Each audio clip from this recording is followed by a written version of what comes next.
baninga mikati na nkolo lelo ezali mukolo munene ndenge na bandaki koloba yango soki ozalaki te tango tobandaki souviens-toi ete lelo ezali mukolo munene soki oyebaka te ke lelo ezali mukolo munene landa ngai na bokebi nayebisaki bino soki oyebi ndeko akoti na line te yebisa ye ete landa mateya ya lelo eza na makambo ebele okoyeba mbala mosusu banda obotamana na oyoka ngo te me nakotalisa bino tika nzambe azwa lokumu tozwi babiblia na biso sans tarder tokei na mukanda na nzambe na buku na Exode chapitre 12 wana makanisi na ngai ekei kuna Wimbledon nazali kobenga ser na biso o avandaka kuna pembeni ya bisika babetaka tennis bisika bato ya mbongo bavandaka kombo na ye mama Adolo mama tangela biso na mukana Exode chapitre 12 de 1 à 14 Exode chapitre 12 de 1 à 14 Exode chapitre 12 de 1 à 14 mama Adolo o avandi kuna na Wimbledon.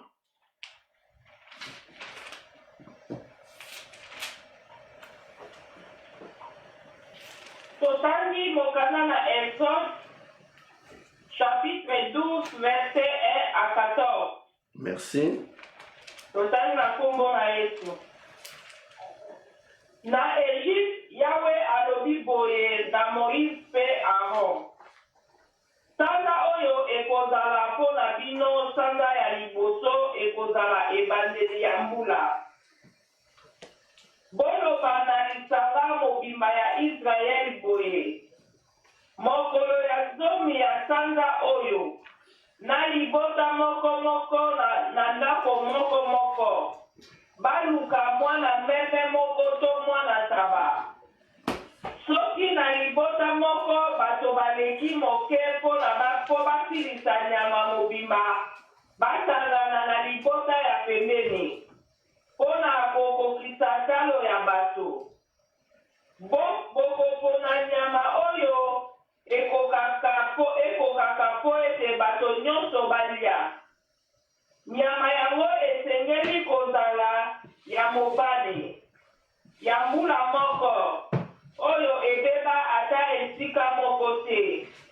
Bokopona yango na kati ya bameme to bataba. Bokobomba banyama na bameme to bokobomba banyama yango ti na mokolo ya zomi na minei ya sanza oyo. Mokolo wana lisanga mobimba ya Israeli ekokota yango mitu na pokwa. Liboso ete moi elala. Bakokamata makila na yango pe bakopakola na makondili balepe na libaya ya likolo oyo esimbaka porte ya bandako esika bakolia. Bakotumba yango na moto pe kaka na butu wana bakolia yango. Na mapa ya kovimba te pe na ndunda ya bololo. Bokolia nyama yango na mobesu to ya kolamba te. Kasi bokolia yango mobimba ya kotumba na motu. Na makolo pe biloko na yango ya kati. Bobomba ata ndambo te po na lobi. Soki mwandambo etikali lobi na tongo bosengeli kozikisa yango na moto. Bokolia yango boye. Bosengeli kokanga mokaba na loketo. Kolata basandali na makolo. Pe kosima nzete na maboko.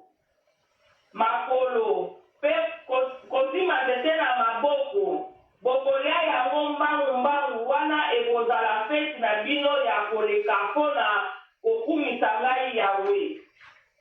Bongo Yawe abasisi na na kutu yango na koleka na Egypte mpe na koboma bana ya liboso nyonso ya baegyptien ezala oyo ya bato to ya banyama.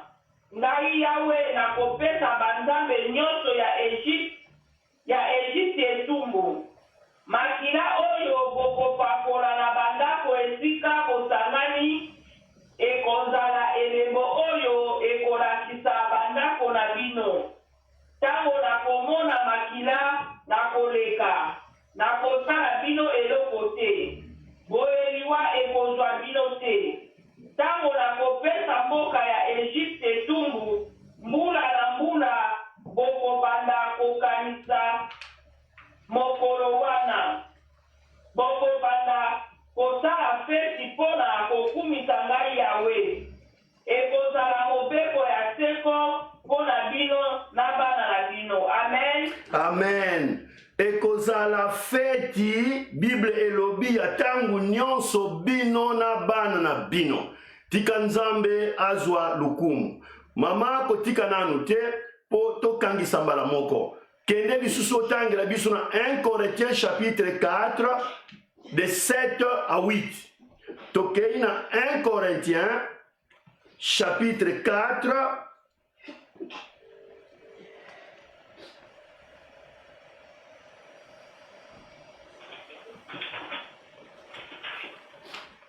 1 Corinthiens chapitre 4, 7 à 8.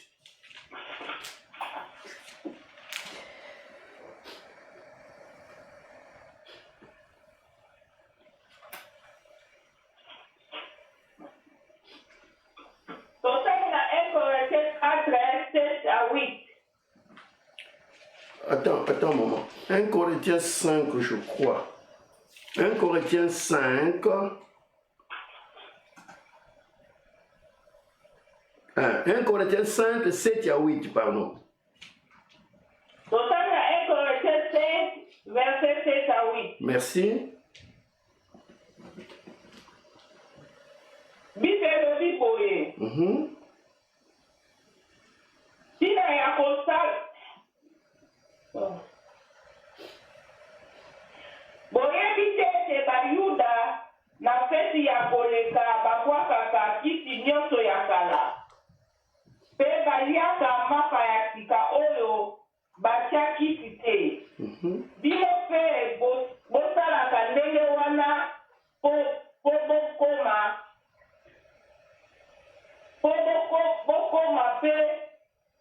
bokoma mapa ya sika oyo ezandi kiti. Pamba te biso tozali na feti ya koleka ya sika. Basi babomaki Kristo yende mwana meme na biso ya feti ya koleka. Omo tosala feti tokwaka kiti nyonso ya kala yango ezali masumu mpe makambo ya soni. Kasi tosala feti na biso na mapa oyo ezimba te yango ezali makambo ya bosembo mpe ya solo. Amen. Amen. Landa ngai malamu na bokebi nyonso. Nazali kobenda mayele na yo ya bososoli. Feti ya Pâques comme mbotama ya Yesu ebimisaka polémique. Mais awa touti kotanga kuna bana Israël ndenge Nzambe alobaki na bango. Nakozonga na ko expliquer. Mais on azali koloba ezali kuna yo elenge. Yo jeune, yo mutu okotaka na internet. Yo mutu otanga bitanga tanga. Landanga malamu. Parce que okoya koloba un jour. Ete feti oyo. Ezanango feti pe ya lokuta. Landanga très bien. Liboso Pâques. Bazalaka ko fete yango na bapayen. Nazongeli. Fete ya Pâques. Ezalaka fete. Ezana Égypte. Ezala na Babylone, bazalaka ko fete yango na bapayen. Ezalaka babengi yango une fête païenne. Ya bapagano. Na kati na religion babylonienne, religion o bazalaki ko pratiquer na Babylone, ezalaka na mutu moko babengi Tammuz. Mutu wana Tammuz akufaka, azalaka mokonzi. E mokonzi wana tangu akufi, mwasi na ye na mama na ye basekwisi ye, baramene ye na vie. E mwasi na ye babengi ye Istar. Na anglais, landa très bien. Mwasi ya tata wana Tammuz babengi ye Istar. I-S-T-A-R. Istar. Na anglais, ezali ko signifier Istar. Tangu mama oyo azongisi mobali na ye en vie, bapesi ye pouvoir. Alors, lokola kombo na ye ezalaka Istar, na anglais baye kobenga yango Istar. Alors, tangu batu bazo fete Istar, bazo fete Istar. O ezalaka mwasi ya mutu o babengi Tamar, na religion babylonienne. Ezalaka religion. Landanga très bien. Alors, na ba paye mususu, babengaki ye Astarde. Na Bible sokoluki Astarde azali. Astarde azalaka déesse, nzambe ya mwasi. Ye wana babengaka Istar, ye wana anglais babengi Istar.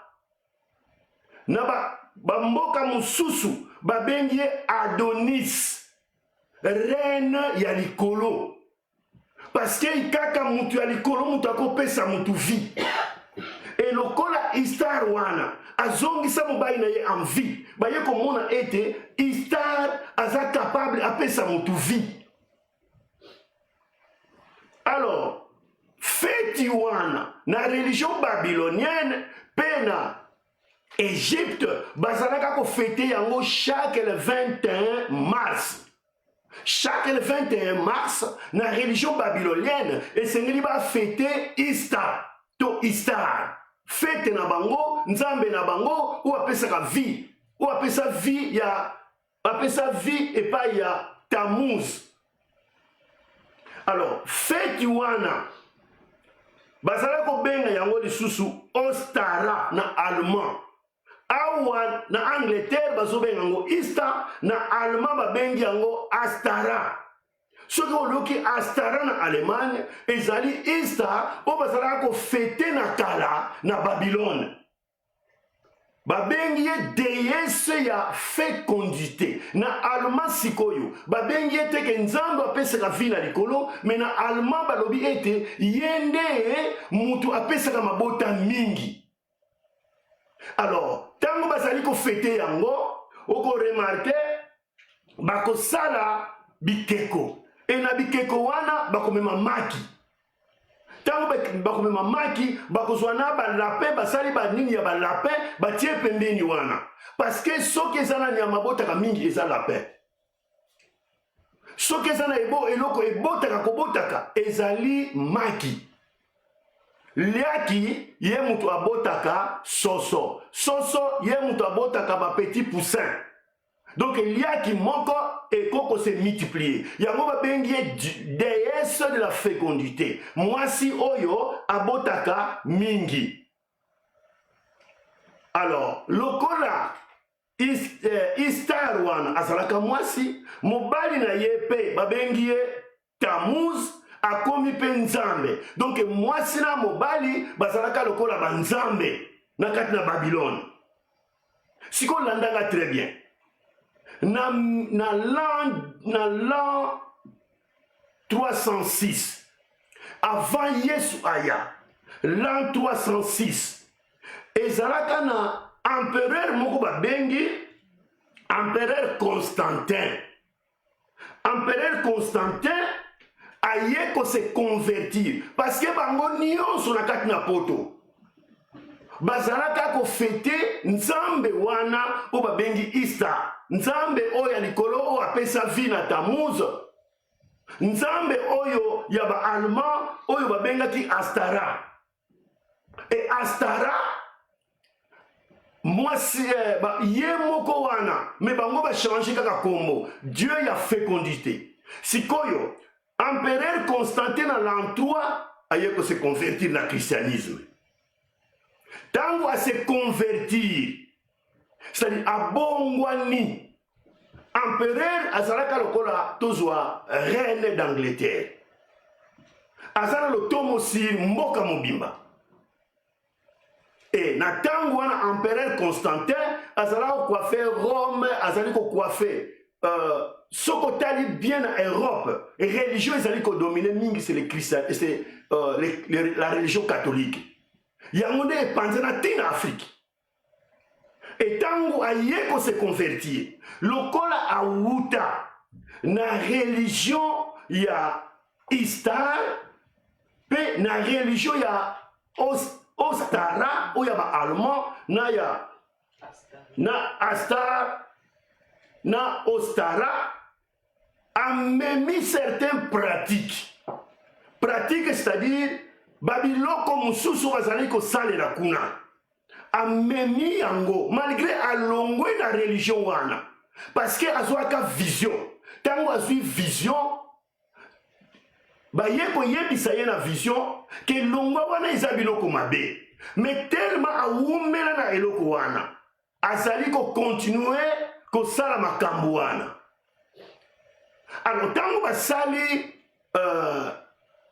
asali lokola chocolat okotia bakotia maki na kati chocolat ya munene ale batie na mwa maki ezalaki ba pratique o bazalaka kosala ye amemi yango tina bu christianisme ezala makambo ebele amema na bu christianisme bona nanga très bien alors ye azali ko adorer Dieu soleil Constantin parce que atalaka ke eloko moko ezopesa lumière mokili mobimba c'est le soleil alors ye andimeli na ye asambela nzambe soleil a conserver pratique wana malgré à se convertir na bunzambe mais azo continuer toujours kosambela nzambe wana ndolenge moko na lelo ezana ba chrétien babengi bango ba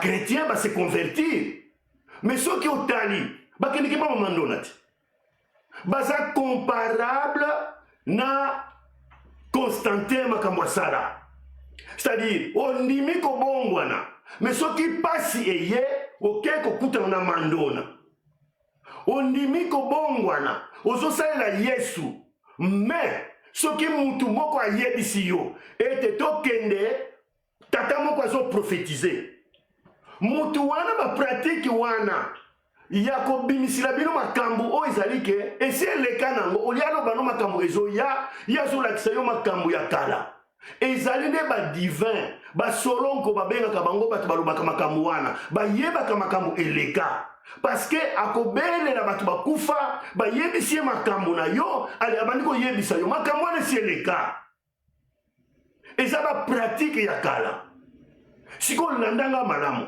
omoni makambo nazoyebisa bino bayekolaka yango na cours biblique soki obandi koyekola cours biblique okoti na école biblique ya malamu makambo oyo nayebisi bino ya Astar oyo na anglais babengi Easter makambo oyo ya Ostara na allemand oyo azalaka Dieu ya fécondité bokoyekola yango ezali ba religion eza ba doctrine mobimba alors tango bokoyekola bokokoma na suka tango bokoya kozwa christianisme elakisi Christ kote mosusu bazoyebisa bino religion babylonienne kote mosusu babandi kotangisa bino oyo nini franc-maçonnerie bolimbisa ngai babandi kotangisa bino franc-maçonnerie ezali religion mobimba bazali babandi kotangisa bino oyo babengi rosicrucianisme po koma rosicrucien po koma franc-maçon nyonso wana eza na kati ozomona alors bakobanda koyebisa bino ke bomoni chrétien religion bosambelaka christianisme wana Pâques eza nango ya nzambe te. Tala esika ewuta. Yango babengi Easter. Ya babengi Pâques. Babandi komema bino po babungisa bino nzela. Mais soki ozali vrai chrétien, Saint-Esprit akosunga yo. Ete ngai na ndimi kosalela christianisme ki elakisi Christ. Fona luka kabiloko oya Christ. Babiloko wana bazoyebisa. O soko koti na franc-maçon boko bana na premier niveau, deuxième niveau, to premier dan, deuxième dan, troisième, ti okoma na septième niveau. Na septième niveau kuna nde koma kamususu. Okomi penza okomwa musika. Mais ti ezana ba 30 mais na koyebisa ke na religion wana kaka ba mindele basuka kana ba 24 ba 25. Batu mwinde basuka ka jamais soko komi na 15 ba bino musuki yao. Oh, mais bino bokoma kana ba 20e niveau biso koma kana 15 pourquoi? Ba bieza bongo. Au monite ke bokesini ekoti. Soki okoti na religion babylonienne, bakoyebisa yo ete ezali koponama. Il faut babeta dzeke otinda makila, batala makila na yo. Soki eza compatible, ne yo bapesi yo moi pouvoir moko boye. Eza kindoki. Eza pire kindoki. Ozomona. E na kati na koyekola wana, ba branche eza ebele yo mutu kopona. Soki oponi bolimbisa ngai nini catholique kuna bokende kutana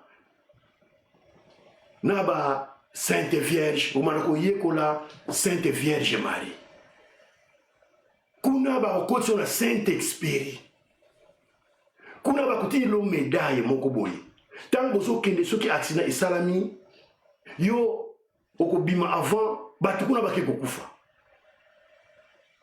Okokende kokuta ezana ba option ya ndenge na ndenge. Alors, nalingi na kanga parenthèse, bino ba gene.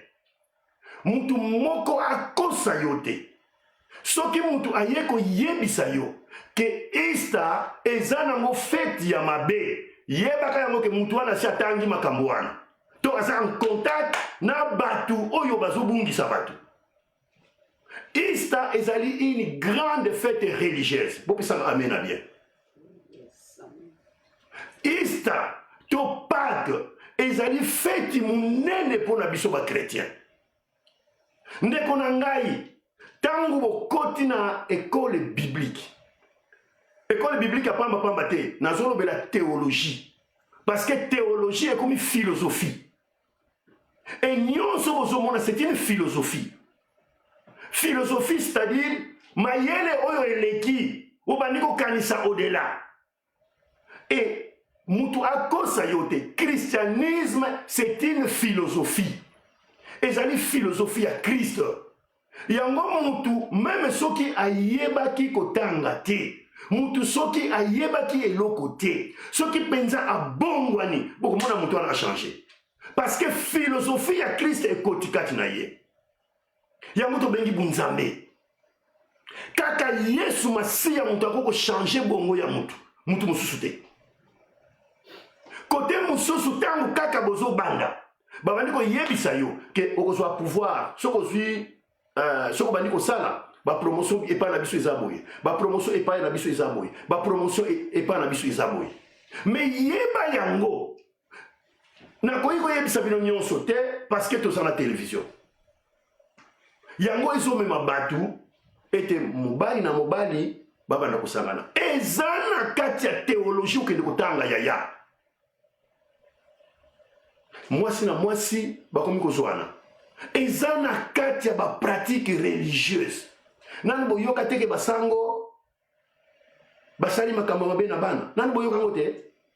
Eza ba pratique ezala na kati kuna. Mais biso na kati na bunzambe, na bondeli bino kati na bu Kristo, makambo wana ezalaka te. Komeka kosala yango te. Alors, nzambe apambola bino na koyoka na bino. Yango na yebisaki bino ke makambo na koloba na bino na boyoka ngoti. Pena na loba yango na église te. Naza mieux disposé. Soki mutu azala question sur Easter nga na koyebisa ye.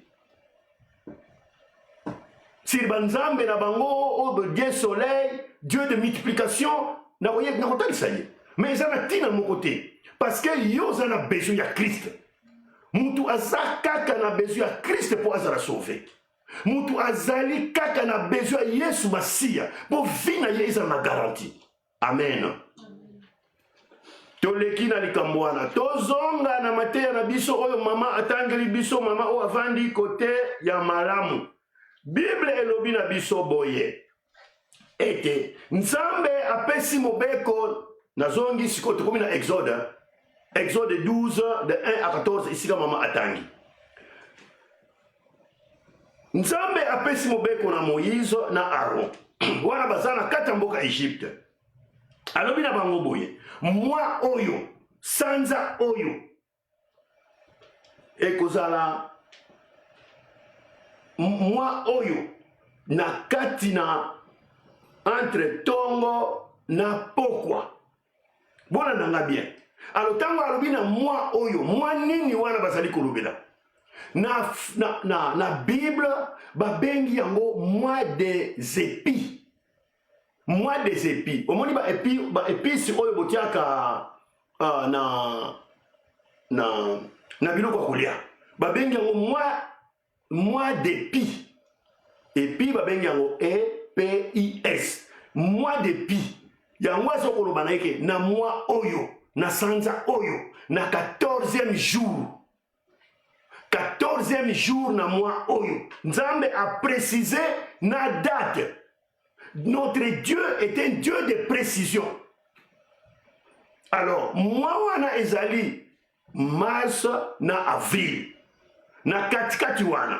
Na fin mars na début avril. Na tangu ya kala. Yango bazali kobenga mois d'épi. Alors, tangu bakobi mois d'épi eye ko changer babengi yango lisu mois d'épi te bakomisi yango mois de Nissan. Ou dans le livre na Néhémie chapitre 2 verset 1 ou bien dans Esther chapitre 3 verset 7. Même mois de Piwana, bah yeko changer yango ekomi mois de Nissan. Alors bina bango boye. Boko yebisa na libota mobimba ya Israël. Na 10e jour ya mois oyo. Boko yeba kozwa mois na mpate moko na chaque famille. Bozwa mwana mpate. Chaque famille ezwa mwana mpate. C'est-à-dire chaque maison. Soki famille moko eza muke azwa mwana mpate na ba voisin ba sangana. Mutu na mutu. Ayeba kozwa quantité oyo malamu oyo akolia. Soki mwana mpate azali te bozwa mwana ntaba. Bokozwa mwana ntaba kaka oyo azali na inane. Akoki jamais koleka inane. Wana Nzambe azoloba na Israël. Alors, mwana mpate wana tango bokozwa ye. Boyeba kotala ye malamu. Azala na défaut te. Akoki kozala na défaut te. O liso etoboka yete. Te. O azosala pulu yete. O azalo kolomoko ebukana azokende tengu. Yete. O lito imoko mukuse musumulayi. Boko zwa yete. O zolo na ye ezobimisa mai ebele. Yete. Mais oyo azangi défaut. Sans défaut. Qualité mususu. Il faut azala mwana mpate to mwana ntaba ya mobali ya inane. Inane. Boko yeba ko batela ye. Tango bozwi ye, bo bateli ye. Famille wana fo ba batela ye jusqu'à na 14e jour. Et ce qui va comme na 14e jour, l'andanga est très bien. Il faut pas immoler ye. Il faut pas kata ye kingo.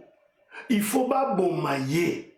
Et tango ba ko bomaye, ko immoler ezali expression, pardon, 14e jour entre na tongo na pokwa ezalaki expression bazali ko lolenge bazali ko lobela elingi ko lobakaka ete na ba pokwa mibale sali tongo non tangu pokwa ezoyinda tangu butu ezokota alors ou bien tangu tongo ezotana tangu moi ezobima avant moi ebima yango bazali ko benga na coucher ya soleil tangu pokwa ezoyinda allez bobomi mwana mpate wana landanga malamu alors boko offrir ye ko imole ko kata kingo ezalaki façon bazali ko salela ba sacrifice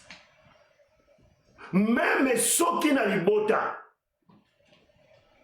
bozana problème soki bokei bato bakendeke pa banganga bakoyebisa ye sala sacrifice moko songolo akosala nini bakoyebisa ye yaka na soso yo moko ke na soso na ale kata yango mutu etango kata yango mutu soki omemi soso ya mobali epai ya bamarabu epai ya bato wana ya mabe ezali mutu mobimba ozosakrifie bolandanga malamu bokokata ye mutu babengi yango iko imole elingi kolobaka kosakrifie alors esengelaki basakrifie mwana mpate wana mpo nzambe alingi teke basakrifie mutu nzambe alingi teke basakrifie n'importe quel eloko fo kozwa mwana mpate ya inane oyo atuta nanu mutu te oyo alia biloko ya mutu te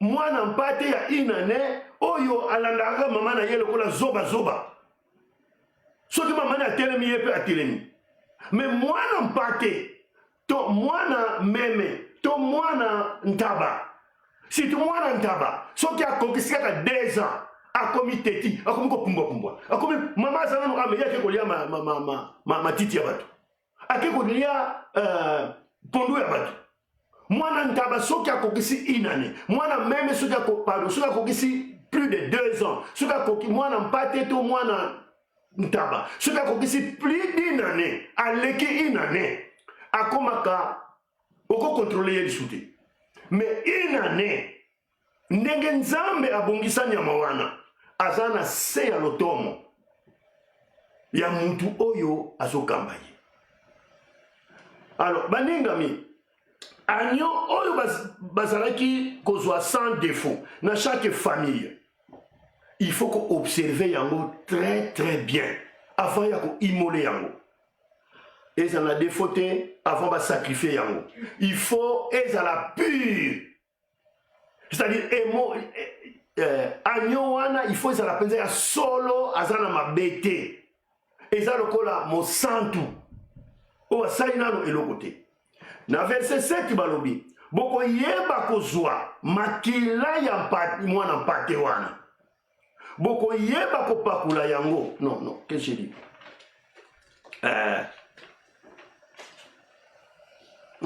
bokoyeba kozwa makila mwana mpate wana bokoyeba kopakula yango na les 2 poteaux ya linton ya porte na chaque ndako oyo bakolia mwana nzoto ya mwana mpate wana bakokolia mikuwa te soki etikali biloko ekotikala nyonso fu bazikisa yango na moto wana nzambe mutu azopesa mibeko wana l'éternel des armées mokeli ya likolo mpe mabele ye nde mutu azopesa mitindo oyo nazoyebisa bino apesaki na israele alors nyonso wana soki balobi ete bokotia makila bokotia boye ezalaki elilingi to symbole ya protection epai na nzambe kobatama epai na nzambe nzambe nde mutu akobatela bolandanga bien chaque ndaku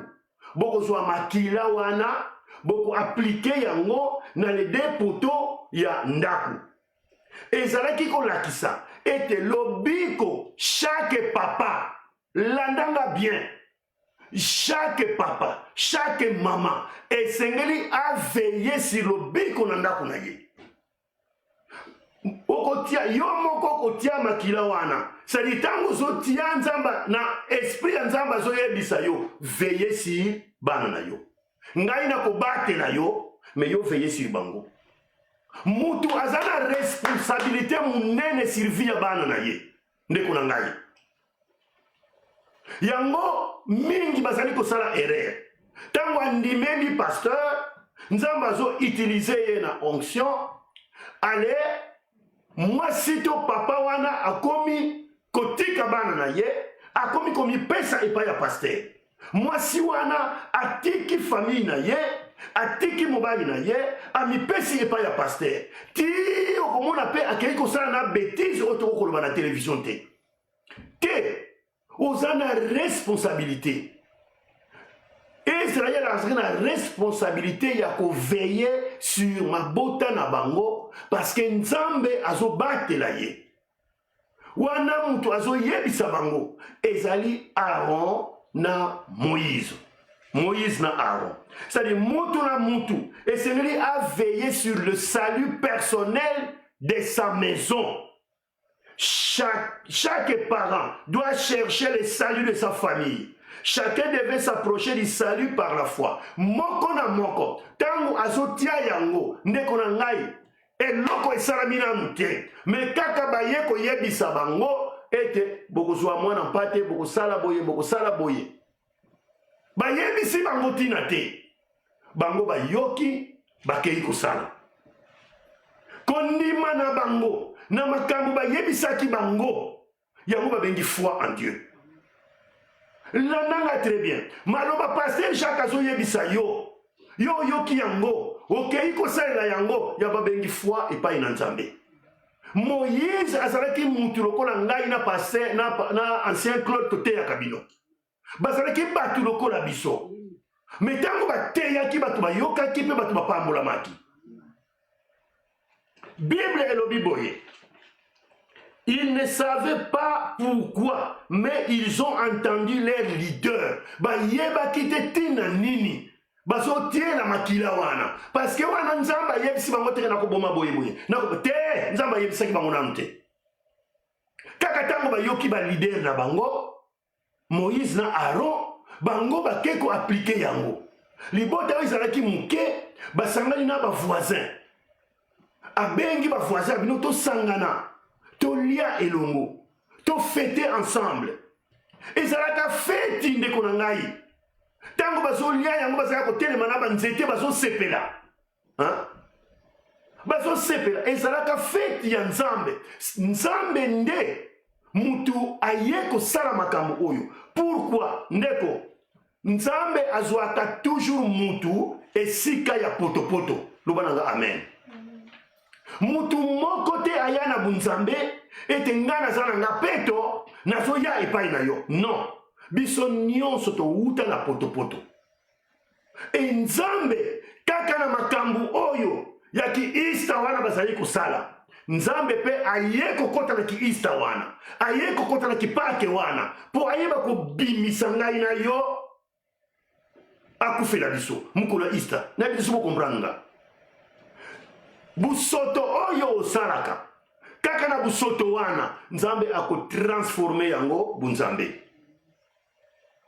nazongeli makambo oyo bazoloba ete Easter eza nango feti ya bapagano kaka na kibupagano wana Nzambe ako changer kibupagano wana po ete oya epai na ye me ba oyo bakotikala na kipagano wana Bible lobi ete bakoba kosala mabe bakoba me yo mutu sosoli bunzambe kozonga lisukuna te yango Bible elobi na mokana Hébreu chapitre 3 verset 15 lelo soko yoki mungongo na ye kosala nini kokanga motema te hein? Aujourd'hui, si vous entendez sa voix, n'endurcissez pas vos cœurs comme au jour du révolte.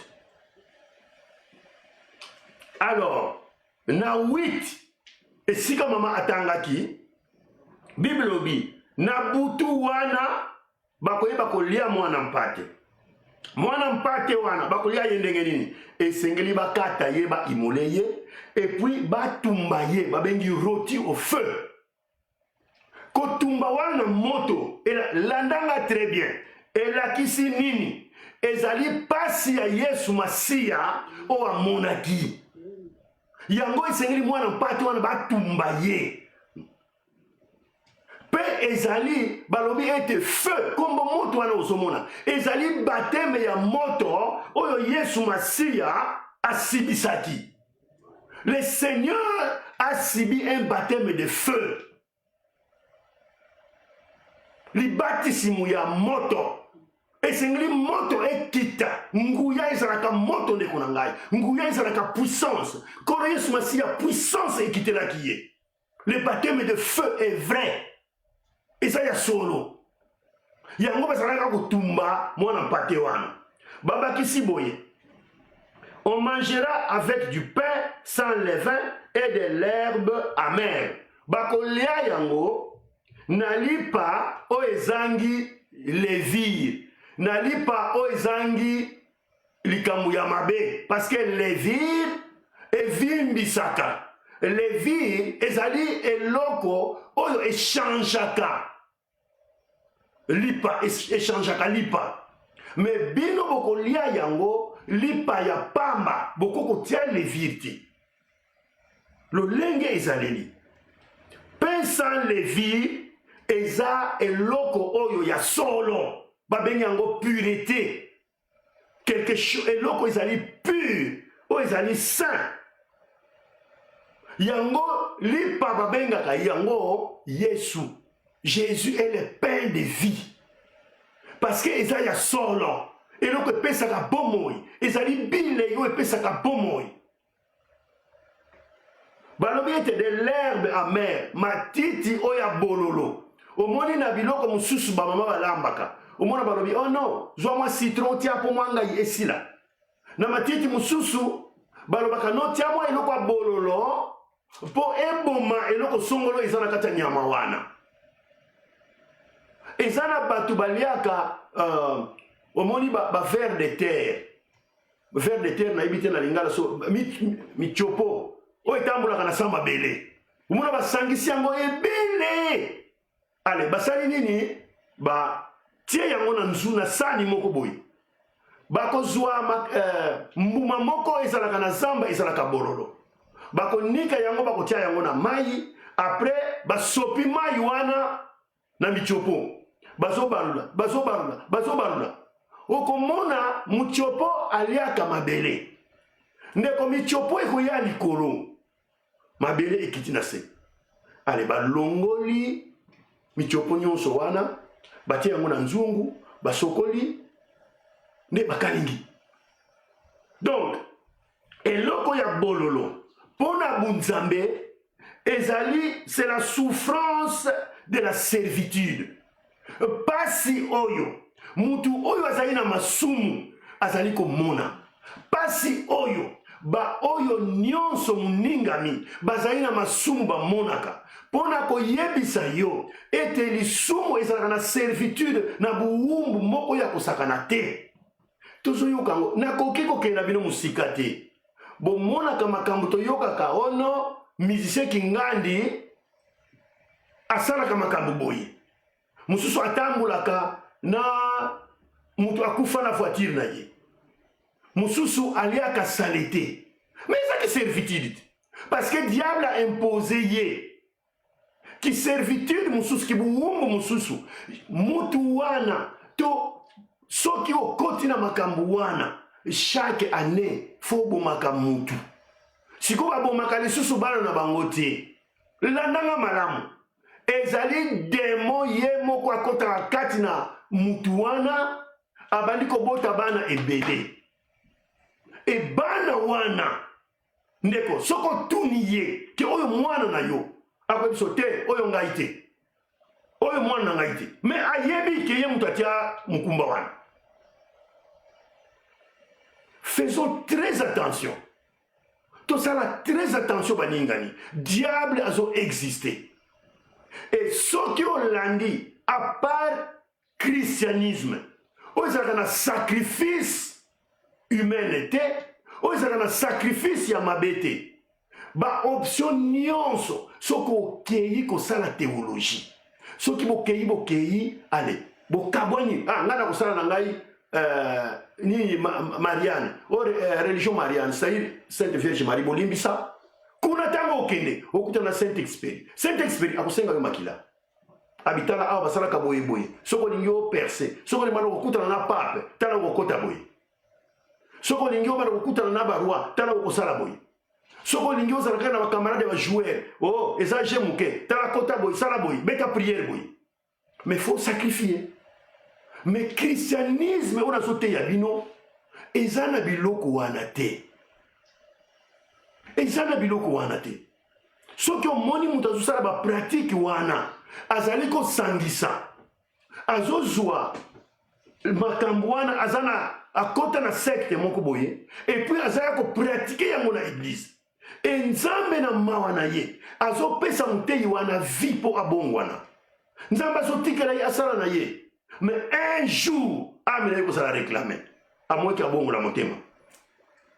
Alors, tozali kokoba Bible elobi na butu wana to sote to komi na 12 na verset 12 na butu wana je passerai dans les pays d'Égypte, je frapperai tous les premiers-nés des Égyptiens. Pourquoi premiers-nés?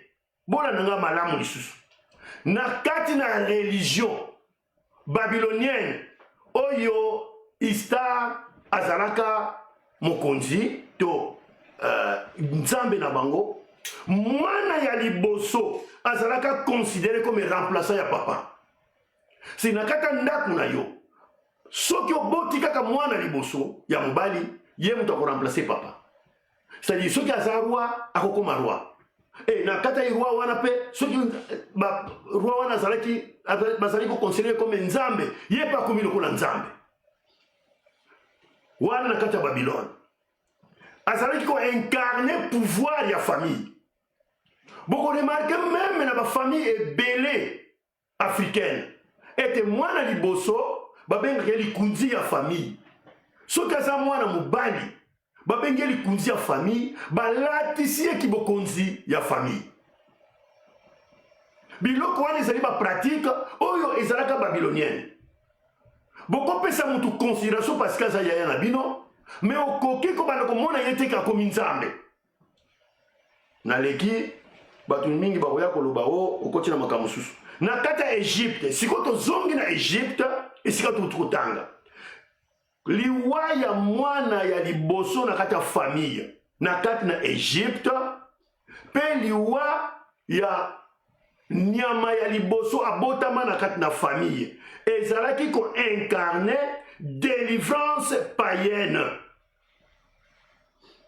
délivrance non, divinité païenne, pardon. Ezalaki ko incarner, ezalaki ko lakisa bunzambe ya bapagano oyo ezali représenter na mwana liboso akobotama pe na nyama ya liboso oyo akobotama.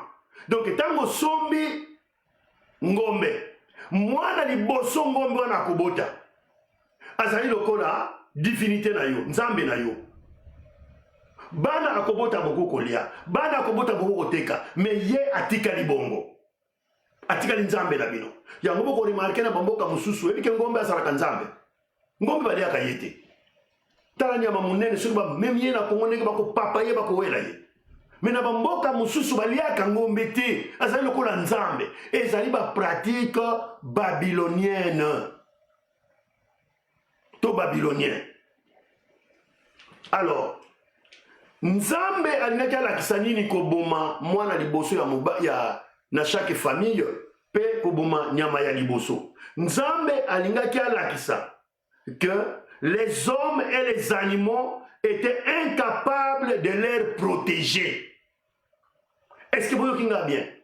Nzambe alingaki alakisa na Égypte ete ngai nde mutu na batelaka bino bokoki ko protéger mutu moko te. mutu na mokili awa azana droit ya koprotege mutu te, azana makoki wana te. Liwa ekoki kokota na ndako na yo, yo olali mwana kuna beko akei.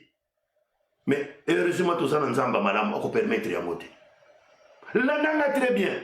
Nzambe asala yango po Farao amona, po Egypte eyeba ete nzambe akiti pona libota na ye. Et lokola batiaki tembe na kati na Egypte bazalaka na di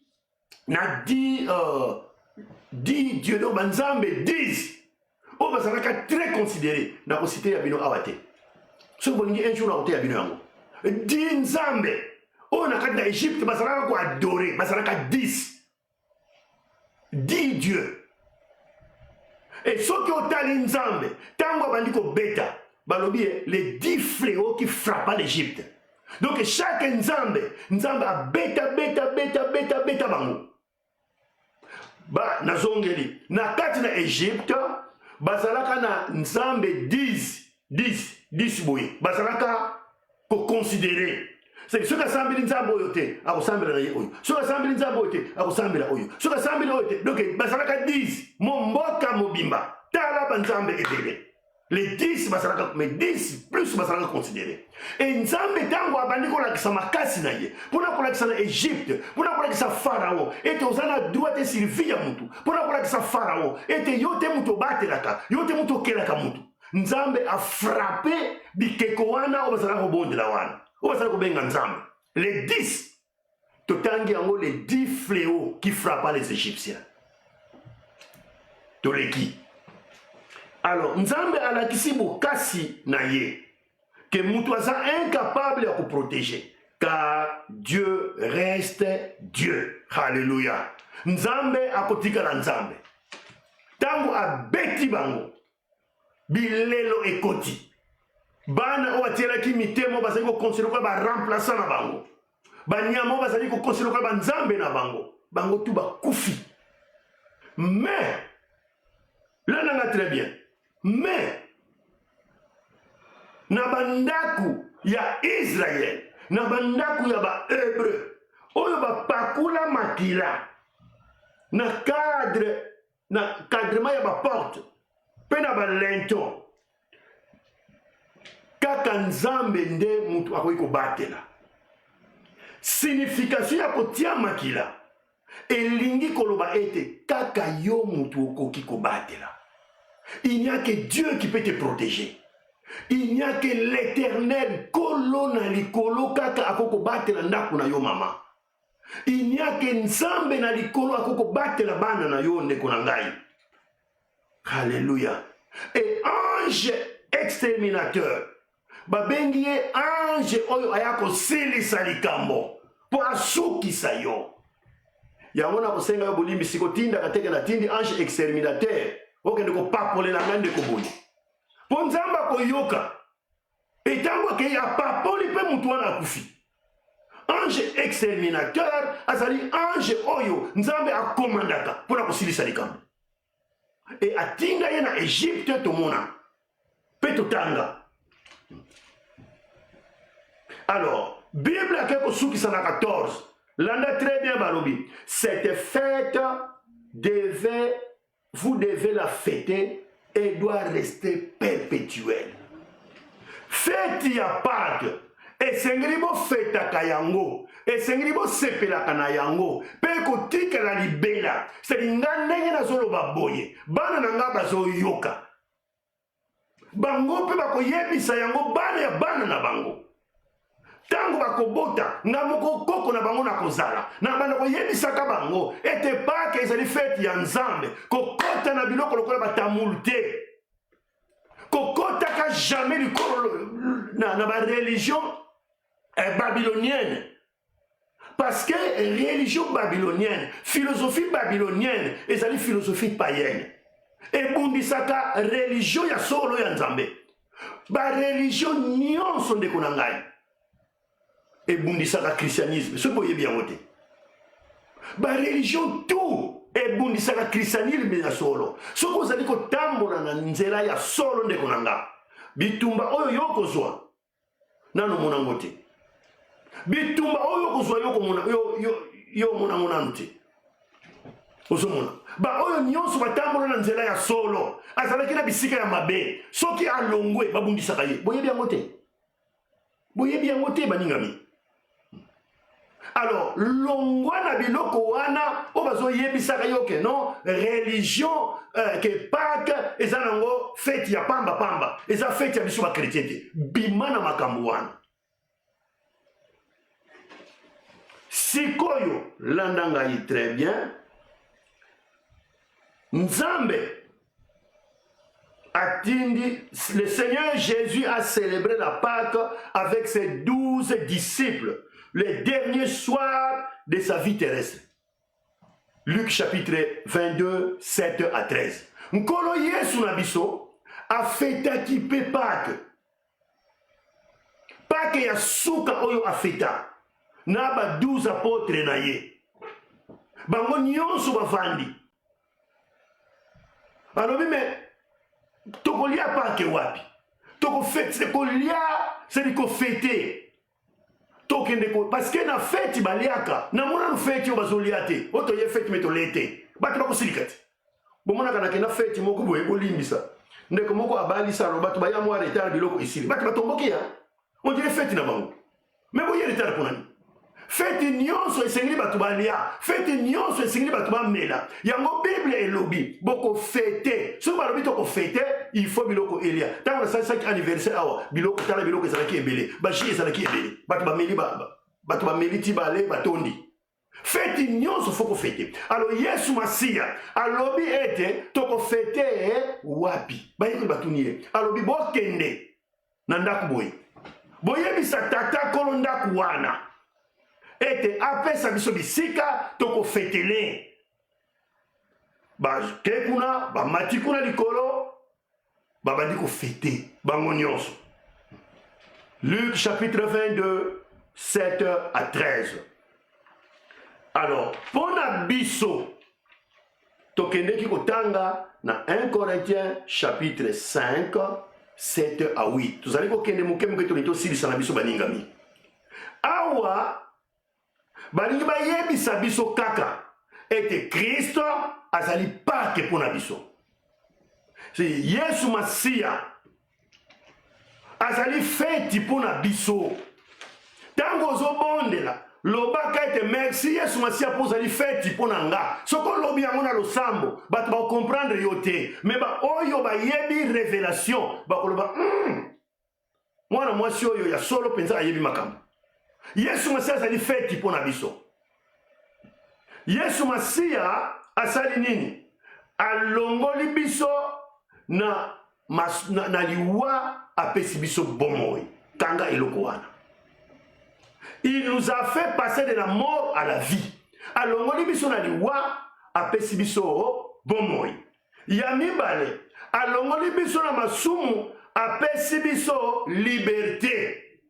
Akango libiso lisumu ezali suna pouvoir siringate lisumu ndeko ezalaka na puissance ekangaka mutu yango mona kamutu ka compte déjà na magie pour abima kuna ezalaka difficile parce que ezalaka puissance mais nguyana Yesu Masia bolamu na Yesu Masia elongoli yo na ngai na masumu apesi biso liberté pesanga amen ya bien kilo ya satana o ezalaki likolo na biso o alobi ete bato nyonso babuki mobeko bazangiki bokonzi na nzambe condamnation wana nzambe asali nini alongoli yango na bolingo na ye eza nde mawa na nzambe eza nde bolingo na nzambe yango esali tolongo na biloko wana. Alléluia. Et royaume ya ténèbres échangé na bomoi na yo mutu azali kotambola na masumu na butu na kosalaka mabe mais mutu amoni pole mutu lumière eye na vie na ye Saint-Esprit amemaka lumière kat na vie ya mutu na nzela na Yesu Masia tango yambi Yesu Masia muningami yeba yango ete Saint-Esprit na français balobi va faire lui c'est-à-dire akongengisa elongi na yo akotia lumière na vie na yo batu bakoyeba ndeko soki mobali na yo asambelaka na solo te akoyina yo yo mwasi na ye makabana kotia yo bakana parce que yo za na lumière ye za na lumière te nazoloba na bino clair tala nguya na nzambe eseparaka lumière na ténèbre. Omoni tango moi eyaka butu esalaka nini ekimi e po batambula elongo mwasi na mobali esengeli bino mibale bozala makolo moko ou bien bosaleli nzambe na solo ou bien bokei kosalela nzambe na bikeko nde bokoyokana bien.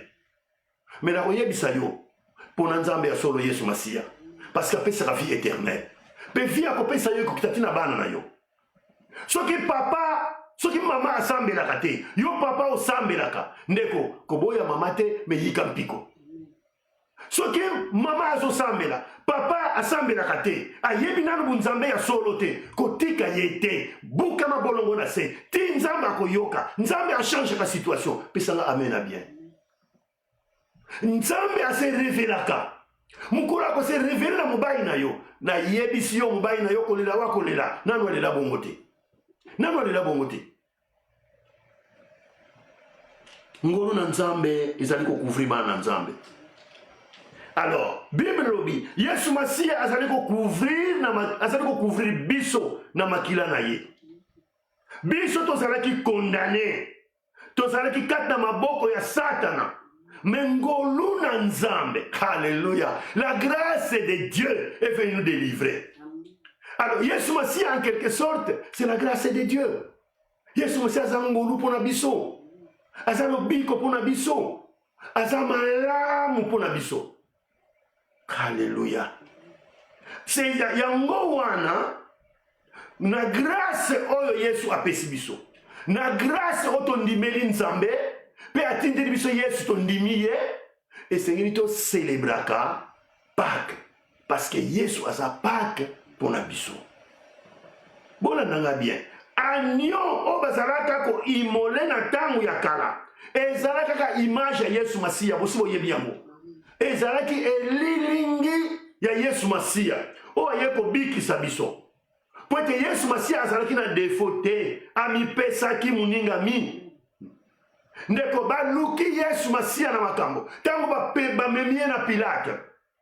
Pilate atuni question aluki boy abi abaluki ayebisi bato bamemela ye Yesu abitala namoni eloko mabe na mutu yo te namoni eloko nini ya mabe te mais soki yo na ngai soki bamemaka biso balinga lobi mama wana kotonga moko aza nango ale bakandi yo.